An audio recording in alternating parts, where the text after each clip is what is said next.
Hello Internet and welcome to Who Cares, where we're going to discuss and debate the Doctor on his adventures through space and time. So get ready for the best version of a fire-breathing cat, since there's no other examples. This is the one.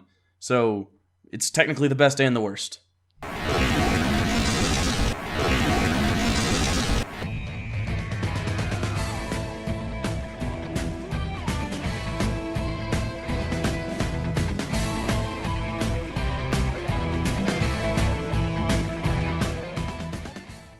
So hello everyone, I am Hugo. And I am Jake. And this is Who Cares, and today we're talking about yet another episode of Series 9, and this one is The Woman Who Lived, and oh boy, here we go. This is one of those episodes. This is not Kill the Moon. We're all of our bottom of the barrel episodes I'm going to judge during Capaldi's run as Kill the Moon. This is above that. However, it's in competition on days I'm grumpy. This is a weird episode because it's bad. It is. It's bad in a way that I haven't seen another episode of Doctor Who be bad, and I'll explain it in greater detail in the whole review, but it had one theme that ran through the whole thing that I enjoyed, so that's okay. And boy, did that theme run through it. It ran through it. Yeah, it really did. I like there were certain parts of it. Yeah. Okay, so we'll talk about it. So the first thing we should talk about is that this is a continuation of the last episode, which was The Girl Who Died. And in the last one, he made Maisie Williams functionally immortal, although she can be shot and murdered or get sick and die or whatever, apparently, but she doesn't. And she's lived for like 800 years, and they kind of run into each other at a robbery.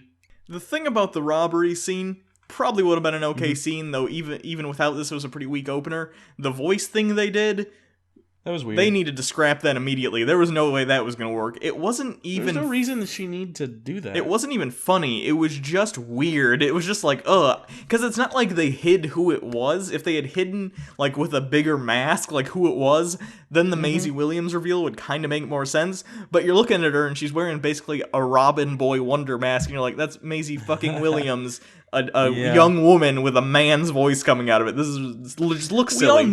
We all knew she was going to be back. Like, you don't have to reveal it. You can just like, oh, they ran into each other. That's cute. Even for a family show that kids watch, I assume even the kids were probably like, why is Maisie Williams from the last episode talking like that? It was just weird. Yeah. I think a better one would have been if she was there and they ran into each other, but they both kind of had this, we probably shouldn't let these normal people know that we have known each other for a very long time and that we're both in on this and that we're immortal. Sure. Or something, like played it off, sort of like, I didn't know you'd be here. Like, you could have had some jokes that would have worked. But it didn't. They didn't do that. But besides that part, I'll buy the scenery. I will buy the setting that we are in. I'm okay with it. It doesn't bother me that much. We will press on from this. So once they get acclimated and they kind of say where they are and stuff, the setting of this adventure makes no difference. They don't reference it almost at all. It could have been set in literally any time period. It doesn't matter at all. They're in kind of the woods, and then they're in a house, and then they're at a hangman's thing. It doesn't matter where this is, though. They have a discussion about her immortality and what she's been doing. And that was a good discussion. I agree. I thought that was very interesting. The problem is, they had that discussion about 50 times in a circle, and it went, I'm immortal, that sucks. And the Doctor goes, I know, it certainly does suck, doesn't it? And then she goes, take me with you. And then he goes, no. And she goes, why? And he goes, until the end of the episode. And it just happens 50 times. And it's like, this would have been interesting just once, or if they'd waited till the end of the episode to have that discussion. But that's all they did, and then they tried to fill in the gaps with plot, but the plot was shit. I think there was definitely ways to have that conversation run the entirety of the episode. If maybe they kept getting interrupted, that would have been fine. Like, if they were in the middle of an adventure and kind of taking moments, and maybe the moments reflect kind of what they're talking about. Like, the part where she lost her kids was super sad. Yeah. Like, I mean, that was deeply remorseful, and Maisie Williams did a good job of that, and he did a good, like, her having diaries and kind of forgetting and kind of thinking to yourself, oh yeah, I forget people I went to high school with. Of course she'd forget people she knew 800 years ago. even her family. That's the part of the episode that I liked. That the like 5 minutes they're at her house, they're looking at the diaries, and they kind of show some of her past exploits, and then she talks about the limits of human memory, which is interesting because even the Doctor, he has moments of not remembering things clearly that have happened, even in the series, because he's aged hundreds of years. Well, I mean, even in last episode, he had to give people new names just because he knew he wouldn't remember them. Sure, and that's fine, and it makes sense to talk about that. See, what I think this episode was trying to do was be a character piece, and it failed, and here's why. It's because they stopped.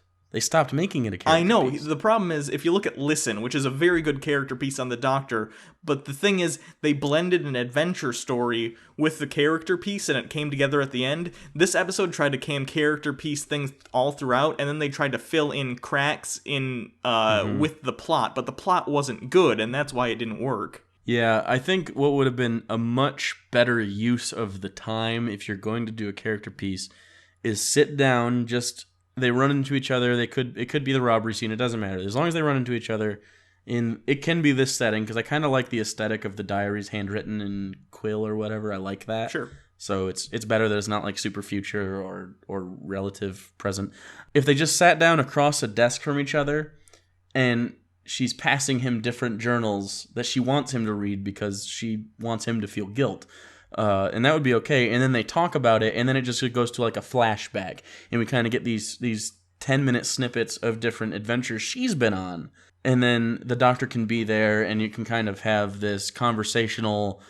It can still be an adventure story, but they're mini adventures. They're very Doctor Who, but without the Doctor, and then the Doctor is just kind of the eyes we watch it through. That would be very interesting. I think that would have made a great episode, and the problem with this episode was I think they tried to tackle something very interesting, and it almost feels like they wanted to do something like that, but they were too afraid to go there, so then they tried to turn it into a typical Doctor Who Monster of the Week. And let me ask you this one thing about the Monster of the Week. If he wasn't there, this is just a writing thing. If you're writing this story, you can remove that monster, and instead of having it there, why not have Maisie Williams just hear legends about this amulet, and it's just her drive to try and do it, and then the episode is the Doctor trying to convince her not to use it. That would have been a better episode than having, here's an alien lion because it's Doctor Who and you need a Monster of the Week that'll be here for 5 minutes and it doesn't make any sense. They just tried to cram too much Doctor Who-isms into this episode that was trying to kind of fight its way out. Who wrote this episode? It wasn't the same guy as last time, because I know last time it was the same guy who wrote Mummy on the Orient Express. And you can tell, because that episode was a much better written episode. It wasn't perfect, and if you watch our review, we'll talk about it not being perfect, and its success hinging on this episode. But this episode just had... It was a jumble. It felt like it needed like 3 more drafts or something. It felt like a rough draft. It needed to be reworked entirely is what it needed to be. Because, the Monster of the Week, it didn't work at all. The monster itself is interesting, standalone, apart from the episode. This lion guy that breathes fire, that is interesting, but his story sucked. Like, he's last of his kind, but he was like kind of lying. Yeah, but also that thing opened a portal to another dimension or something, and there was a planet there, and at first I was like, oh shit, is Gallifrey there? Is this going to have something to do with the Gallifrey That would have been interesting, but it was just his home planet, and they were going to invade. Yeah, so I don't know, but they also allude to it's Hades, and it's like another dimension, but it's also maybe the plane of death. Again, it has these Doctor Who isms that they felt needed to be in the script, but it has nothing to do with the story. So it's like, why are we even doing this? It was like they took a handful of alphabet soup and threw it at the wall, and whatever word made sense on the wall is what they went with. Yeah. But several of them made sense. Yeah. And then they didn't run together at all. It was really weird. I didn't like Maisie Williams' performance in this episode as much as I did in the first one, which is surprising. I actually think she's a good actress. She does fine on Game of Thrones. She did fine in the first episode. Here, it felt forced a little bit, and in fairness... She started off okay, and I thought it picked up for a minute during the flashbacks. Sure. And then it fell right off the end of the table, and it just was like, why is she here now? It seems like she's going to be the Minister of War, like you theorized in the previous episode that we looked at. Sure. Which is fine, and Maisie Williams can come back because, again, she is a fine actress and she does a good job. And I liked her and the Doctor in certain parts. Like when they ran into Sam the Swift or whatever his name is, the other thief. A wasted character, by the way. A very wasted character. Because, no, he was very Robin Hood, which was the best part of Robots of Sherwood, obviously. that part where he's like, I don't like puns, I'm drawing a line in the sand, no banter, this is where we're not doing this. And then they had like a good back and forth between all three of them. That was interesting, and it was kind of fun, and I thought we were going to pick it up and finally like stop trudging through the mud, but then we just hit like a roadblock. Yeah, and then he's the one who gets the second immortality thing that may or may not have made him immortal, but I guess it doesn't matter, because Doctor Who. And, sometimes that's the joke of ambiguity can be funny in Doctor Who. Like, maybe this thing's the thing, maybe it isn't, we don't know. Here it wasn't. It felt completely forced. It was bad. Yeah, I don't know. You might be just being bitter throughout the entire episode and hating that part. I liked how he reacted to it. I didn't like that it was the reaction, if that makes sense. Sure. He did a good job of being like, I'm kind of making this up. I'm guessing. This is guesswork because I haven't worked with these a lot. Best case scenario that comes from this episode is he shows up again and we get more of him because he was good and he was funny. And I liked kind of the corny joke thing they did for a little bit. Like, that was the best part of the episode, I thought. Yeah. Was when they were trying to stay his death sentence for a little bit, and they were kind of trying to work off each other because apparently the comedy routine was keeping him alive for a little bit. See, that was kind of fun. That's fun. This episode is peppered with things that would probably be good in other episodes. It's just, it felt like they took cut scenes and ideas from a bunch of Doctor Who episodes and glued them together into like a dream board. And then they're like, here's this episode. And it was like, this doesn't really make any sense. It isn't good. Maisie Williams' character switch at the end where all of a sudden she cares again. It's like, you said you've murdered people before. Why is this particular time people are in peril going to change your mind? You know what I mean? Yeah, well, it always seemed sort of a utilitarian thing, so maybe you can argue that she only murdered people that were in her way, and these people are innocents, and she kind of feels like this is very reminiscent of when her hometown got attacked, even though she says she doesn't remember, she still kind of feels the same way about that. I'm okay with that, even though they did a poor job of illustrating it. I can read into it a little bit. But I still think if they would have gone vignettes and maybe Sam the Swift or whatever was an actual love interest, that would have been interesting. Sure. And maybe like at the end of it, she's like, you know what, make it up to me, help me save him, sort of. That would have been fun. I don't know, but what they did had very quality, tiny, itty-bitty pieces. It was like a shitty cookie, but the chocolate chips were really, really awesome. That's the perfect way to describe it. The ending speech was good too, where they're sitting across from each other when they're talking about the immortality. That's great. And I like that they mentioned Captain Jack. He actually made a funny joke. He'll get to you eventually. That's funny. That's very funny. Yeah, because he's very promiscuous. Yeah. No, and I really like that. And I really thought they were going to go with our fan theory where maybe they wouldn't have Jack Harkness, but they'd bring back the face of Bo for a little bit, so they could have like a discussion, and then because the cat people look exactly like the nurses and whatever. That would have been great too. And I'm glad at least he got brought up, because if the Doctor's dealing with an immortal person and doesn't talk about the only other person that he's accidentally sort of caused to be immortal, like, what are you doing here? Yeah. So he brought him up at least. That's fine. The other idea that I like from this episode is actually the idea that now that he won't take her with him, and I do like the reasoning. He's like, no, we need to be around. We can't be around just another person who's basically immortal because it makes you very frivolous and not think about other people as people. Great. The last 5-minute scene was very strong. And then she decides, okay, I'll stay here and I'll, go through time at the regular pace, but I'll be here cleaning up after your shit. That's a great plot device for one thing. If they ever want to bring her back, that's a really cool idea. If they ever want to make her a villain, it's a really, really good way to make that happen, because maybe she becomes really jilted and bitter about all the shit he leaves behind. It seems so. I think she'll be back. I don't think they're gonna tease at this and then not bring her back. She's too high profile of an actress, number one, for people not to want her back, even though her 2 episodes were kind of weak. She wasn't the reason they were weak. It was the story whole that was the problem.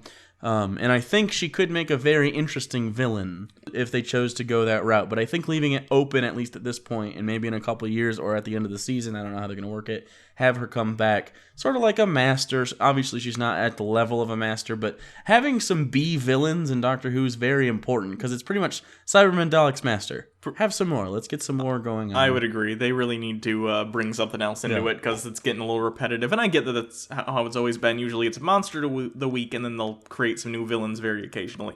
Create some new villains, people. We have a lot of monsters, very few villains in Doctor Who. And I think the plot points rotate around the 3 big ones. Pretty much.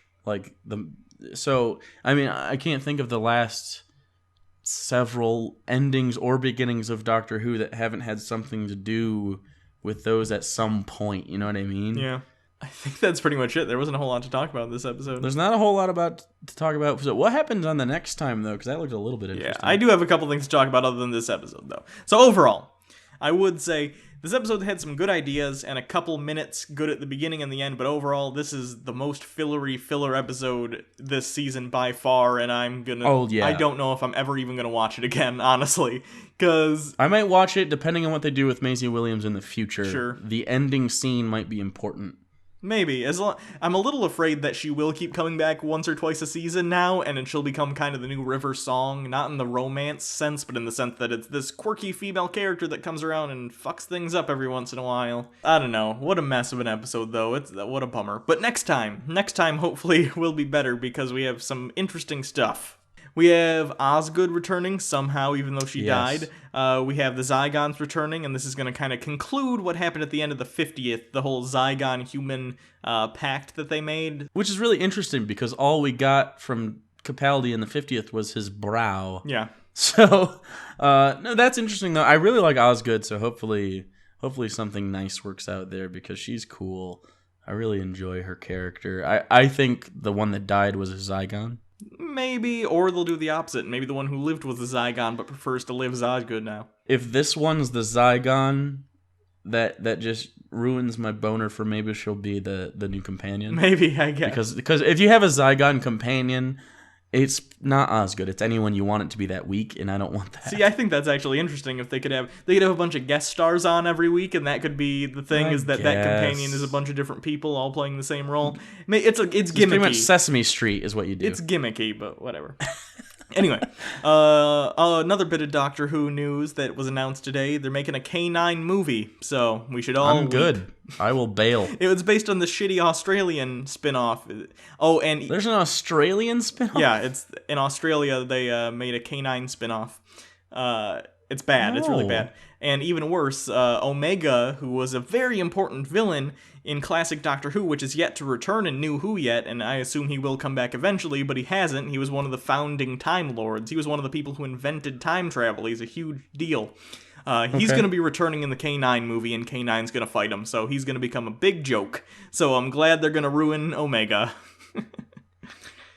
Is Sarah Jane gonna be involved? Sarah Jane, the actress who played Sarah Jane, has been dead for a couple of years. Right, I know, but so it's just gonna be K9 kind of bumbling? Yeah, I assume BBC's gonna get mad because they technically only have the rights to K9, so they're gonna get sued. Yeah. Well, that's not canon then, so we can just avoid it. As far as Doctor Who canonicity is concerned, this is about as not canon as you can get. So, yeah, I'm not going to count it. So that's good. So, at least we know where our low point of the season probably is. I can't imagine...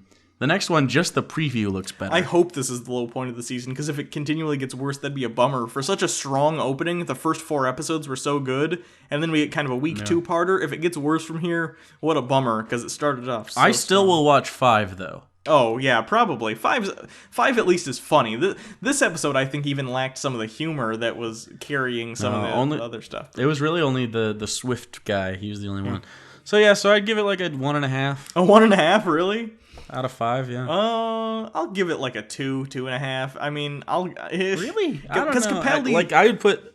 Capaldi's still a strong actor, and when he needs to act, he really can. So that's he still was interesting. good. I did not. Again, every single episode that's bad he's the strong suit. Yeah. Every single time, like his lines are fine. The Doctor has never come across as dumb. The only time it did is when, like, his very first episode, and there was that boing. Yeah. So, God, I'm a little bummed out. I feel like we gave you guys a kind of a boring review, but it wasn't a good episode. It was boring episodes. Let us know what you felt about it in the comments. Let us know what you think going forward, what Maisie Williams' character is going to do, and if Osgood is going to be the new companion or something. Yeah. What's going to happen with that? So, thanks everyone. You can always check us out on Twitter at @TheRealUnpop. You can always subscribe and you get more of our Who Cares series or other stuff. If you want to support the show, you can always help us out on Patreon. If not, it's okay. We good blood. Blood? Yeah, we good blood. We good blood? Yeah. Word. Anyway. Good mother. So thanks everyone. Until next week with hopefully a better episode. I'm Hugo. And I'm Jake. And this has been Who Cares? And you know what? I don't care for this episode.